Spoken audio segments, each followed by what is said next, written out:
যে কোনোদিন আপনি এই লাঠি ধরতে পারবেন না। না না সর্দার না, তুমি কথা দিও না, কথা দিও না সর্দার, কথা দিও না। এই সর্দার কথা দিও না, আমি মানতে পারবো না কাশেম।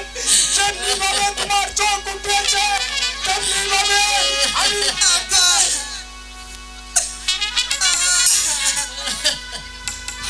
তো এর কথা দিলাম বাবা। আজ থেকে আমি মানের সরকার লাঠিয়াল হয়ে আমার সন্তানকে আমি রক্ষা করতে চাই। আজ থেকে আমি এই লাঠি জীবন কর্মত ছেড়ে দিলাম। না সর্দার না, তুমি এটা করতে পারো না সর্দার, তুমি এটা করতে পারো না।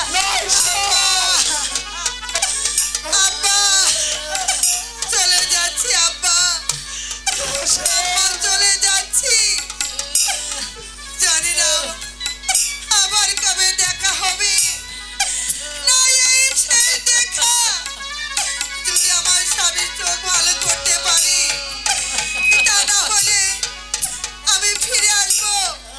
আর যদি ভালো করতে না পারি তাহলে আর কোনোদিন ফিরে আসবো না। আব্বা আব্বা এই তো চলে যাচ্ছি।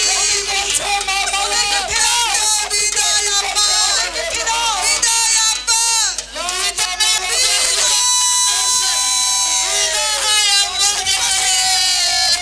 কাশেম কাশেম দাঁড়া বাবা, চলে যাস নে, এমনই করে চলে যাস নে কাশেম। এই সে দেখো আয়শা, ওগো সর্দার, দেখেছো তুমি তো বলেছিলে পরের ছেলের জন্য আমাদের মরতে হবে। তার প্রমাণ পেয়েছো আয়শা?